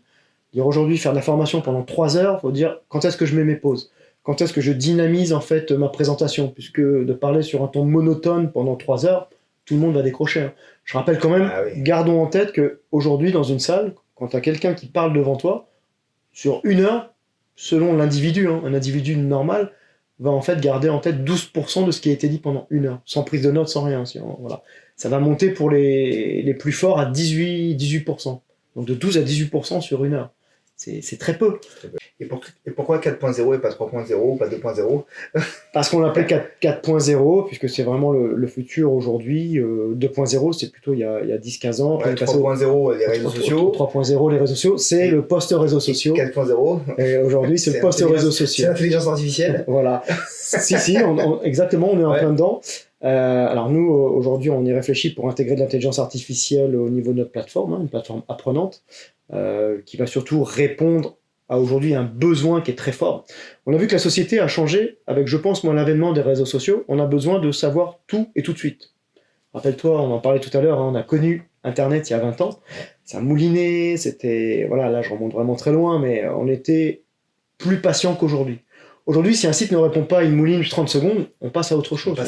On a tellement, ce qu'on appelle, on a beaucoup parlé aussi d'infobésité. On a une info qui est colossale aujourd'hui. Ouais. À la fois, on a le web, on a les réseaux sociaux, on a différents canaux de communication, on va avoir du WhatsApp, on va avoir du LinkedIn si on parle en professionnel, le site de l'entreprise, les emails, les SMS. Enfin, aujourd'hui, les personnes sont sursollicitées. Donc, il faut choisir ton information, la hiérarchiser, la qualifier. Donc, le big data avant l'IA, mais l'IA maintenant a pris le relais, répond justement à cette problématique. Et nous, chez Coachline, c'est ce qu'on va intégrer là prochainement. Et alors justement, bon, ça faisait partie des questions, mais c'est un peu plus loin, mais on va la venir maintenant. Grosse actualité avec ChatGPT, on en parle depuis quelques mois. Colossal, révolution. Bon, 1 million d'abonnés en 5 jours. Pour moi, c'est une révolution, c'est-à-dire qu'on est en train de vivre un nouveau tournant. On a vécu Internet, hein, sans Internet. Bien sûr. On a connu Internet. Le téléphone portable, pour moi, c'est la deuxième révolution. Bien sûr. Les réseaux sociaux, évidemment. Et là, on parle depuis des années déjà d'intelligence artificielle, mais on n'arrivait jamais vraiment à mettre... un mot dessus. Non, mais en fait, on a l'impression que c'est de la science-fiction, quoi. C'est-à-dire que l'intelligence artificielle, ok, on savait ce que c'était, mais on le vivait pas avec. Là, on vit avec. Là, c'est rentré effectivement, on va dire, au niveau grand public. Oui. Puisque, oui, mais, évidemment, je parle pour le grand, puisque sinon il y avait quelques initiés, mais sinon, là, aujourd'hui, n'importe qui, les enfants, sur leur téléphone, ont accès à ChatGPT. Ouais, tout à fait. Donc, effectivement. Et donc, pour le rappeler, oui, pour dire un petit peu la progression, hein, enfin, on a pu le lire à travers les journaux ou des articles. Donc, ils ont fait 1 million d'abonnés en 5 jours. Donc, ça n'a jamais été fait auparavant. sur les réseaux sociaux, que ce soit Instagram, Facebook, ils ont mis plusieurs semaines ou plusieurs mois. Mais d'ailleurs, ils pour arriver à ce déstabilisent niveau-là. Google. Tout à C'est-à-dire fait. que on parle de Google, c'est-à-dire que Qui se dépêchent de finaliser justement. Ouais. Ils étaient sur un projet, enfin ils sont sur des centaines de projets, je pense, en même temps, Google. Hein, et quand même, parce que c'est quand même une entreprise qui est jeune, hein, Google, c'est 98, hein, oui, la mais qui ne création. tremblait pas. Personne Qui ne n'a jamais tremblait fait pas. trembler Non. Google. Non. Là, ils ont tremblé. Enfin, ils tremblent. Là, ils regardent ce qu'ils font, peut-être qu'ils vont les racheter pour je sais pas combien de. Bah, Microsoft a dit, ah, c'est de- à mon avis, ah oui, Oui, c'est Microsoft, j'ai pas suivi, mais non, après, Ouais. effectivement, ça va rentrer dans les mœurs. Alors, l'IA, faut le rappeler, en fait, c'est une base établie sur des modèles. Donc, on va prendre, en fait, un historique que l'on va répéter, donc une action qui aura été faite des centaines, des milliers de fois. À partir, effectivement, de cet historique, on va pouvoir prédire ce qui peut se passer. Donc, c'est ça, c'est de l'apprentissage, en fait, sur l'IA. Globalement, c'est vraiment de façon grossière. Hein. Mais j'ai eu la chance de travailler quelques mois, un peu moins d'un an, chez HRFlow, donc anciennement Reminder, avec à la tête son patron qui était un peu visionnaire, hein, Sev Mouedine, sur la partie IA dédiée justement aux fonctions et au secteur RH. Ouais. Donc, qui est très intéressant. Mais c'est ça, c'est des modèles d'apprentissage en fait qui vont se répéter pour pouvoir un petit peu savoir en fait de quoi l'avenir va être fait. Et alors justement, donc ce chat GPT, alors là aujourd'hui c'est chat GPT, mais ça se trouve demain ce sera autre chose. Bien sûr, ça va très vite, Mais hein. en gros, l'intelligence artificielle, je pense que comme on l'a dit, aujourd'hui on la vit et qu'il va falloir qu'on accepte qu'elle fasse partie du paysage et justement en termes d'apprentissage, de formation, que ce soit scolaire ou que ce soit dans les entreprises, etc. Euh, est-ce que tu penses que ça va changer les choses? Oui, forcément, puisqu'aujourd'hui on vit avec la technologie de tous les jours. Il y a 10 ans, regarde, qui t'aurait dit il y a 10 ans, même 15 ans, on repart en arrière, que tu aurais un téléphone et sur ton téléphone tu ferais tout. Tu aurais dit mais c'est pas possible, tu gères ta banque, tu gères tes réseaux sociaux, tu gères tes emails, tu peux gérer tes appels, tu as de la visio, Tu fais tout. tu fais tout. Donc voilà. Voilà. Même il y a 20 ans, donc le lancement de Steve Jobs avec le premier iPhone, même lui je pense, il avait peut-être pas vu cette évolution aussi rapide C'était une révolution. et voilà, et incroyable, c'est une vraie révolution. Le smartphone, c'est la vraie révolution de ces 20 dernières années. Ouais. Donc à partir de là, on doit surtout, en fait, ça doit être, comment je pourrais le dire, on doit prendre la technologie pour faire avancer les choses et nous aider toujours à mieux communiquer. Mais l'humain doit rester quand même au centre de la communication.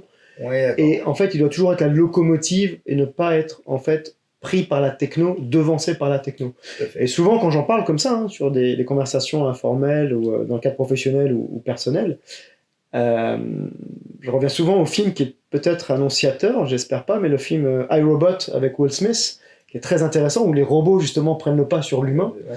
Mais ils étaient Voilà. programmés. Ils étaient programmés, mais après ils savent se programmer Ouais. eux-mêmes pour dépasser l'humain. C'est ça, ouais. Parce qu'à un moment donné, il y a un robot qui va aussi ressentir de l'émotion, quand on se rappelle du pitch du film, où les autres robots après veulent le tuer, parce que lui, c'est un robot qui devient un peu humain, Ouais. parce qu'un robot n'est pas humain, il n'a pas de sensation émotionnelle, même si on voit, il y a beaucoup de développement, Japon, États-Unis, sur lesquels ils portent justement sur Et le Elon Musk développement. aussi, là, qui a fait Elon ça. Musk aussi, enfin, il y a plein de choses, hein. Ouais. À mon avis, Google doit être dessus aussi.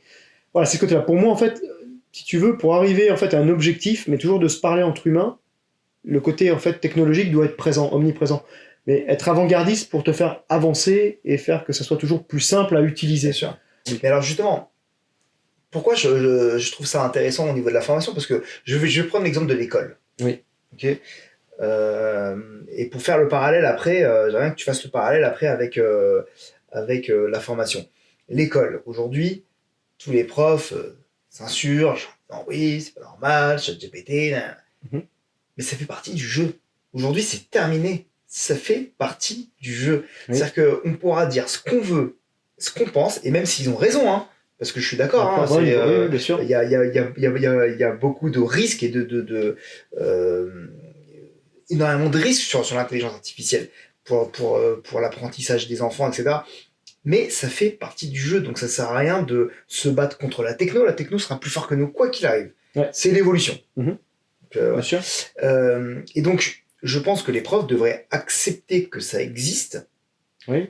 comme Google existe, et qu'aujourd'hui, Bien sûr. on peut faire du copier. Au Du début, copier-coller. souviens-toi, on faisait du Ouais. copier-coller, ah, elle est partie voir sur Google. Mhm. Et là, c'est exactement la même chose qui est Bien en sûr. train de se passer avec ChatGPT. ChatGPT, ouais. Et donc, justement, dans la formation, comment tu penses qu'on va l'utiliser? Alors, l'intelligence artificielle, hein, je parle pas forcément de ChatGPT, Mhm. mais l'intelligence artificielle, comment on va l'utiliser pour justement changer les choses. Cette techno, elle peut nous permettre de faire des bons en avant, en fait. Alors, il y a plusieurs choses en fait dans ta question ou dans ta vision. C'est qu'aujourd'hui, ce que j'ai vu aussi en lisant des articles ou en allumant la télé, c'est que les profs regrettent qu'il n'y a plus cet ancrage d'apprentissage. Comme nous, on l'a fait quand on était jeune, d'apprendre par cœur pendant des heures, d'intégrer un certain nombre d'informations. Parce qu'aujourd'hui, on dit qu'il n'y a plus besoin, puisque j'ai le web et j'ai l'IA qui est arrivé. Et puis à l'époque, on apprenait sans forcément comprendre. Hein. Non, voilà, sur n'importe quel domaine. Donc aujourd'hui, effectivement. Et il y avait plusieurs cas qui ont été révélés, que ça va des jeunes de collège au lycée, parce qu'ils rendaient les mêmes copies, parce que forcément, ils utilisaient tous ChatGPT ou une IA. Donc aujourd'hui, ça va plus être un problème d'ancrage des connaissances, parce que la connaissance, on l'a par le moyen d'outils technologiques.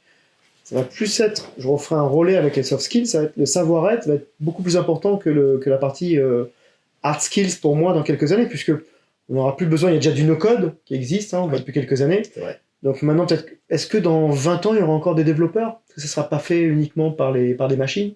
Je me pose la question, là je pose une question, parce que je ne suis pas développeur, je ne maîtrise pas l'IT sur ce côté-là.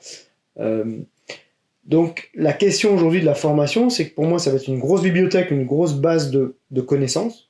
Et après, c'est la façon dont on va s'en servir pour arriver sur de la formation, du coup, pour évoluer, puisque, encore une fois, grand coup de pied dans la fourmilière, on n'est plus à l'époque de nos parents, et tant mieux. Aujourd'hui, comme je l'ai fait, on peut faire un executive MBA, on peut faire un master dans n'importe quel domaine, à un moment donné, 10-15 ans après avoir fait en fait, ces études longue durée. Quoi. Évidemment. Je suis sorti d'un... Et puis on peut apprendre même tout seul avec YouTube, par exemple. Hein. Tout seul avec YouTube. Et moi, j'ai des cas autour de moi, comme ça, des personnes qui ont appris en fait, à développer dans leur chambre, qui n'étaient pas du tout, en fait, qui n'ont fait aucune école, aucune université, et qui étaient très forts. J'ai appris le montage vidéo, sur YouTube.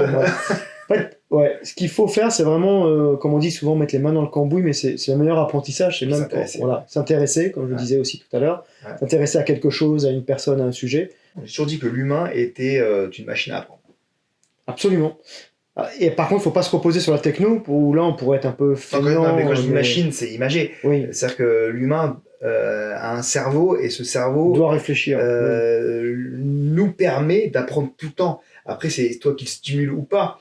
Est-ce que tu as envie d'apprendre? Est-ce que tu es curieux? Est-ce que tu as envie de développer cette curiosité ou cet apprentissage de nouveaux horizons? Et je trouve qu'aujourd'hui, avec les technos, ça va plus vite, tu peux découvrir n'importe quoi sur le monde entier en fait. Mais oui, et ton smartphone ou d'un PC, tu peux avoir accès au monde. Évidemment, et c'est génial. Et je pense qu'aujourd'hui, il y a, de ce que j'entends sur l'intelligence artificielle, il y a cette peur, il y a cette crainte très française. Tout de suite, là, on freine des cas de fer. Oulala, attention, c'est le diable qui s'invite dans le paysage. Et je pense qu'il faut accepter cette technologie et plutôt se dire comment je vais l'utiliser, comment l'humain va l'utiliser pour s'améliorer, pour être meilleur, pour aller plus vite, pour faire autrement. Enfin, déjà, comme c'est quand même relativement récent, après encore plus sur le grand public, donc tout ce qu'on ne connaît pas fait forcément toujours peur, et on voit toujours la vision la plus décadente. Mais après, elle va rentrer au niveau grand public, rentrer dans peut-être le quotidien à travers des outils qu'on utilisera tous les jours. Peut-être que dans 10 ans, on aura une autre vision. C'est toujours en fait une approche normale. Après, je pense que comme tu le disais, il y a l'évolution technologique, donc on ne peut pas la contrecarrer, elle est en marge, donc ça se fait avec toi ou sans toi. Donc, soit tu vis dans un monde loin de tout et sans technologie, ou voilà. Après, il faut bien faire, je pense, un équilibre entre les deux. Pour revenir sur le côté sportif, donc tu as fait 2 sports, tu nous disais tout à l'heure, donc qu'est-ce que tu as fait? Alors, moi j'ai fait du foot à haut niveau, parce que j'ai été en fait... J'étais en national en U15 à Blois. À 13 ans, j'étais surclassé, je jouais avec les 14-15 ans. J'ai pas beaucoup joué la première année, plus les 2 années d'après. J'ai fait sport-études aussi à côté, et je suis allé jusqu'aux présélections de l'équipe de France, au stage de présélection de l'équipe de France, où j'ai joué, à Clairefontaine, où j'ai joué avec des joueurs qui ont été champions du monde en 98, Patrick Vieira pour les nommer, et Bernard Diomède. Ah ouais. Donc voilà, donc c'était très intéressant. J'aurais dû continuer en fait sur cette période-là. J'aurais dû aller au FC Tours à l'époque, et en fait il y avait des clubs qui me demandaient, des clubs plutôt de Ligue 2. Et en fait, de l'extérieur, alors moi j'avais un père qui me poussait pas forcément en fait tout le temps, mais en fait on voit pas, c'est que on est des humains. Il y avait parfois des choses que j'avais pas forcément envie de faire. on parle quand même de 15 à 20 heures de sport par semaine. Mm. Les gens de l'extérieur, un peu comme tu disais tout à l'heure, voient en fait le sportif de haut niveau, hein, quand on est connu, quand on y arrive, voit que la phase en fait la plus intéressante, la phase un peu people, j'ai réussi. Paillettes. Il y a tout l'entraînement, c'est-à-dire que moi tous les sacrifices. sacrifice, entraînement, faire de la muscu le matin, aller faire des footings le matin. Je suis pas du matin, hein, pour la faire courte. Moi j'ai toujours aimé faire le sport plutôt dans l'après-midi ou en fin d'après-midi, début de soirée. Je suis comme ça naturellement, je suis plus quelqu'un de fin de journée. Et du coup, c'était comme ça, donc c'est quelque chose en fait qui m'a pas forcément poussé, j'ai pas poussé à ce niveau-là. À 16 ans, je découvrais aussi la boxe, donc après je suis parti sur de la boxe. Donc j'ai fait 4 ans sous l'égide de Robert Guettier, qui était connu à la Fédération française de boxe anglaise, à Vendôme, parce que j'ai fait une partie de mes études à Vendôme, la ville de Vendôme, dans le Loir-et-Cher, avant de passer après 12 ans sur du kickboxing et de la boxe thaï au Châtillon Boxing Club, sous l'égide d'Aurélien Duarte, hein, qui est multiple champion, 7 fois champion du monde, karaté combat, kickboxing, boxe thaï, qui a plus de 120 combats professionnels, qui m'a formé, et ce qui m'a en fait vraiment, ce que j'ai aimé moi dans mon parcours, c'est surtout la transmission, le management. On le retrouve aussi. Ouais, bah, évidemment. Donc, c'était déjà en fait quelque chose d'un peu inné, carrément. puisque j'ai aussi organisé des championnats du monde de triathlon en 95 et 96. C'est pas d'hier. T'as organisé toi? Oui. Ah oui. Dans une organisation, alors pas moi tout seul, hein, t'es dans une équipe. Oui, d'accord, mais c'était relativement intéressant. Le France Iron Tour, qu'on peut regarder encore sur internet, on trouve effectivement la star qui était souvent invitée, c'était Simon Lessing, qui était 7 fois champion du monde de triathlon courte distance, c'était du courte distance. Donc c'est intéressant. Ce qui me plaisait, c'est le côté multiculturel. Il y avait des équipes du monde entier, allemandes, brésiliennes, anglaises, australiennes. Ouais. Donc c'est intéressant. On travaillait en fait avec la police ou aussi la gendarmerie pour en fait sécuriser le parcours. C'est suivi par Stade 2. Donc on travaille aussi avec les journalistes, les gens de la ville. Donc on montait en fait tout le village, sécurisation du parcours, et on était en fait avec les sportifs. Et la dernière journée, dernière étape, en fait, on faisait la fête avec eux dans un environnement toujours sympa, notamment à Strasbourg chez Heineken. Je l'ai fait aussi chez Microsoft à Montpellier, parce qu'ils ont été longtemps à Montpellier. Je crois qu'ils ont toujours des locaux là-bas, ouais, qui sont superbes, qui sont assez connus. D'accord. Voilà, donc c'était vraiment intéressant, et d'aller de ville en ville comme ça me faisait connaître. Moi, j'avais une vingtaine d'années, j'ai fait quasiment le tour de la France. Voilà, donc je suis allé à Cassis, à Marseille, je suis allé à Vesoul, comme le dit la chanson, hein. Peut-être que j'y serais jamais allé sans le triathlon. Enfin, voilà, toujours ce côté de découverte, le sport. J'ai toujours été animé par des personnes qui vont se transcender, qui vont se remettre en question, la performance. C'est toujours quelque chose qui m'attire, en fait, qui m'aimante. Et c'est pour ça que j'étais, je pense, à l'aise sur le côté, aspect commercial, parce que c'est un aspect relationnel et de performance. Donc je pense deux secteurs, enfin deux sujets qui m'animent. Et ce qui est intéressant, c'est que tu as fait donc un sport collectif. Football, oui. Où tu es obligé de jouer avec les autres. Bien sûr. Et tu es obligé d'avoir trouvé ta place et d'apporter à l'équipe et d'apprendre de l'équipe, de prendre de l'équipe aussi. Bien sûr. Et puis il y a un sport donc individuel. Qui ne l'est pas quand on le connaît en fait. Puisque quand tu fasses aujourd'hui un sport de combat quel qu'il soit, hein, boxe, pied-point, MMA, tu dois avoir des sparring, donc tu dois respecter, parce que si tu les cognes et que tu les abîmes, ils ne viennent plus sparer avec toi, et après c'est compliqué pour progresser. Oui, d'accord, oui. Tu as toute une équipe, ce que je veux dire, non, oui. Non, parce que c'est important, parce que les gens pensent qu'un sport individuel, tu es tout seul. Non, tu as des gens qui travaillent.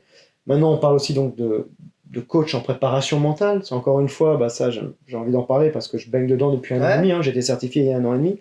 Eu égard à mon parcours, je voulais un petit peu voir ce qu'il y avait derrière avec cette dimension qui est oubliée en France. Et j'ai contacté moi-même sur LinkedIn des boxeurs qui m'ont dit non, j'en ai pas besoin. Ça leur parle pas en fait. Quand tu leur demandes en fait à un sportif aujourd'hui, semi-pro ou professionnel, donc de haut niveau, est-ce que la préparation mentale est importante? Est-ce que le mental est important pour toi? Oui. Est-ce que tu as envie de te préparer mentalement? Globalement, non. Ou je suis assez fort, etc. En fait, que non. En fait, il y a 4 dimensions. Il y a 4 dimensions quand tu fais du sport. Il y a la dimension tactique, la dimension technique, physique et mentale. Et nous, en fait, en France, on obstrue, en fait, on oublie ce dernier point parce qu'on pense que les gens sont assez forts ou par eux-mêmes, alors que les anglo-saxons travaillent dessus depuis 30-40 ans. Tyson, que j'ai beaucoup lu et qui était un de mes boxeurs en boxe anglaise préférés, il se levait le matin, en fait, il avait une personne dans son entourage qui dit voilà, c'est toi le meilleur, voilà pourquoi on t'en dit. Tout le temps lui répéter. Donc finalement tu l'intègres, donc tu prends de la confiance en toi, c'est quelque chose en fait qui peut rejaillir sur ta personnalité. Alors après il faut avoir effectivement les performances qui vont avec, hein. S'il avait perdu à chaque fois, Voilà. Mais Ça l'a aujourd'hui, aidé, quoi. ouais, tout à fait. Ça l'a poussé. Et je discutais aussi parce qu'à un moment donné, j'étais intéressé avec une ancienne athlète qui était en équipe de France d'athlétisme. Donc elle a fait les mondiaux, hein, même les JO, je crois. Et elle me disait, Cyril, on parlait, hein, elle me dit, il y a une chose que j'ai compris à la fin de ma carrière, en fait, tous les anglo-saxons, les jamaïcaines, les américaines, les anglaises, quand on était en fait avant la course, avant de préparer un 100 mètres, un 200 mètres ou un 400 mètres, dans l'antichambre, chercher le mot exact, toutes en fait, elles rigolaient, elles dansaient, etc. Alors que nous, en fait, françaises, on Stressé, était, ouais, on pensait, concentré, etc. En fait, elle me dit, j'ai compris après que c'était un système pour évacuer le stress et ne pas penser. Et dès qu'elles arrivaient sur la piste, par contre, Bah. le mental était là, concentré à gagner. Et on l'a vu, enfin, un des plus titrés sur le 100 mètres, le Jamaïcain Usain Bolt. Tu l'as vu avant, en fait, il dansait, Ouais, il était danse, cool, il checkait avec la personne qui était là pour apporter ses affaires. Tu dis, waouh, le mec, il va courir un 100 mètres ou un 200 mètres au niveau mondial, au niveau JO. Et en fait, c'est une autre approche. Ouais. Et ils étaient déjà dans la visualisation mentale. Dans le foot, j'en avais un qui était comme ça, c'était Barthez. Ouais, un peu foufou, Fabien Barthez. Ouais, mais justement, très dans Après, la dérision avant les Ouais. matchs, à rigoler, et effectivement hyper concentré dans le match. Absolument. Et de trop se concentrer ou de faire le match avant qu'il ait lieu, mais tous les sportifs le font, ça te fatigue en fait. ça te fatigue. Ouais, Et quand ça te fatigue, le mental, encore une fois, c'est la tête qui en fait emmène le corps et non l'inverse. Et on l'a vu dans plein de combats.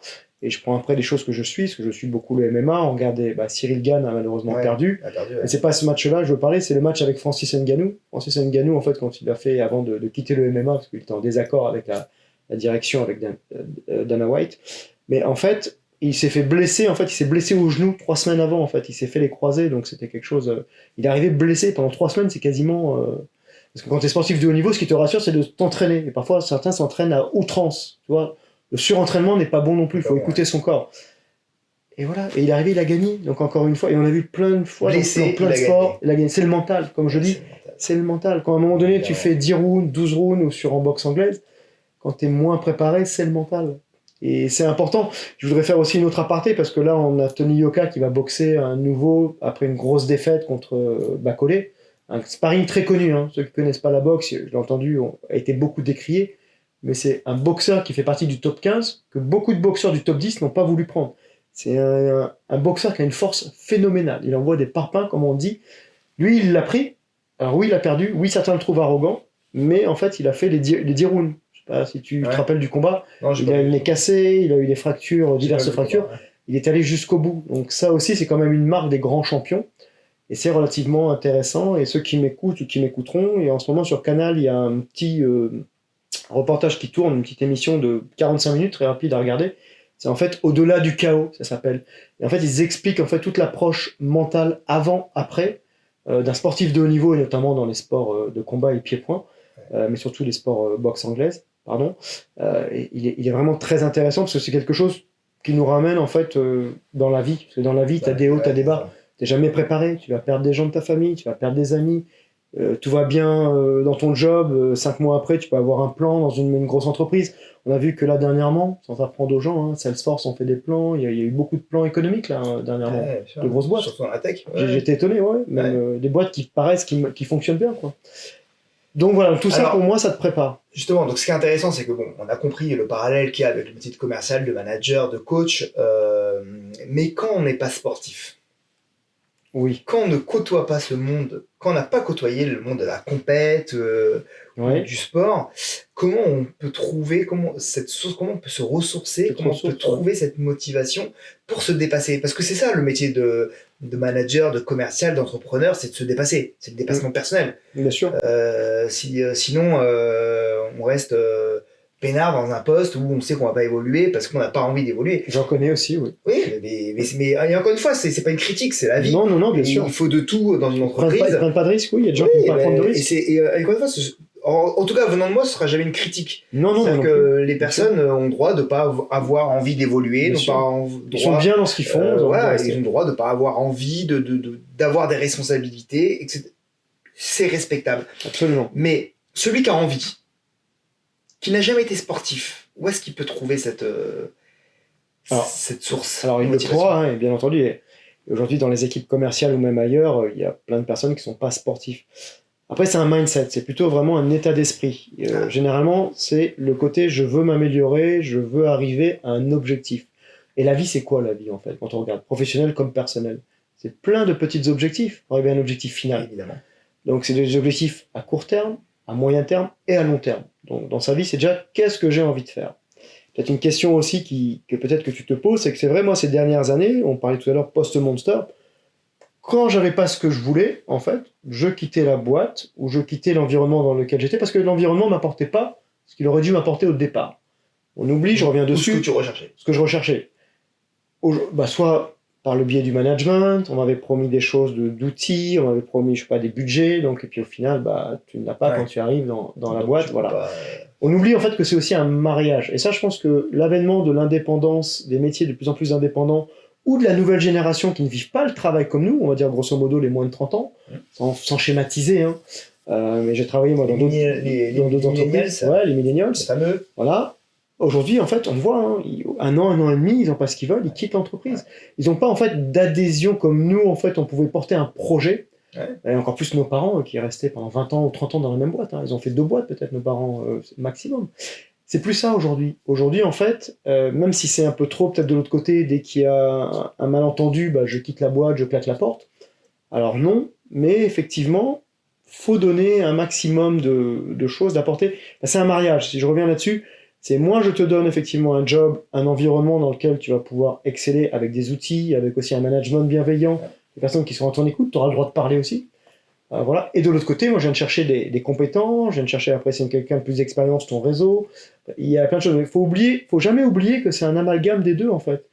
Où là, l'entreprise un peu, si je regarde un peu le monde de l'entreprise ces dernières années, même si maintenant, donc avec ce recul, c'est plus complexe avec ces nouvelles générations, je te donne un job, je te donne une opportunité, voilà, point barre. Donc c'est comme ça. Tu vois ce que je veux te dire? Ouais, carrément. C'est qu'aujourd'hui, voilà, ça doit prendre le côté. Oui, ok, mais tu viens chercher des compétences, tu viens chercher du savoir-être, tu viens chercher un réseau chez moi. Aujourd'hui, avec l'avènement du digital, il y a énormément de compétences qui se sont en fait. Il y a des métiers qui n'existaient pas il y a 5, 6, 10 ans, quoi.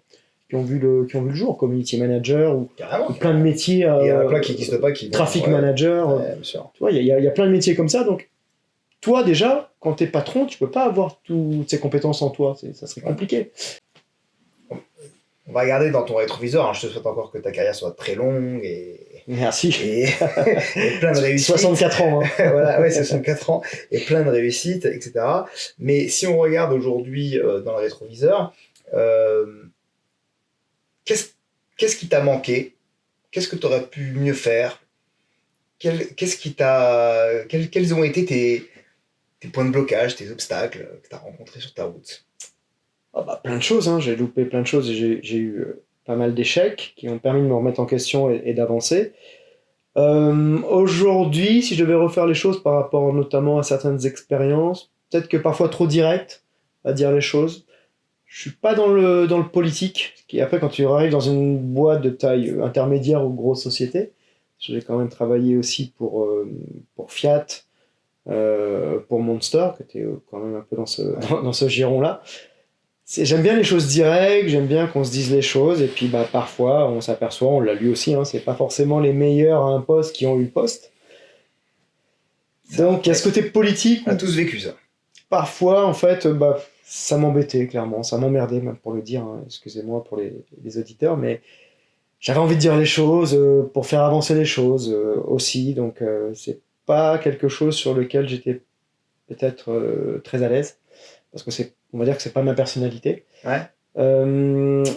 Impatient aussi, certainement, côté méditerranéen, qui faisait que je voulais que les choses se fassent et se fassent vite.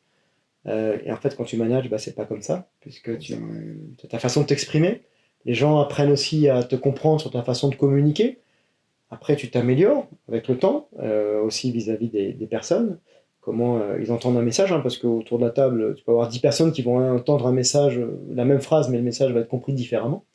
Donc ça, c'est important. Après, la culture, effectivement, de l'écoute active, du feedback, voilà, on s'est bien compris, de reformuler.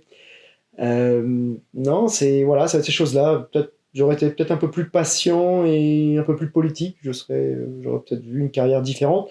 Par contre, je ne regrette rien, puisque après j'ai appris. Merci Cyril pour cet entretien. Franchement, c'était hyper intéressant. Et j'espère que les auditeurs vont trouver pas mal de choses à mettre en pratique. Je te remercie Dan pour l'invitation, c'était vraiment intéressant de venir et d'être confronté à tes questions, de donner ma vision des choses et j'ai vraiment apprécié ce moment.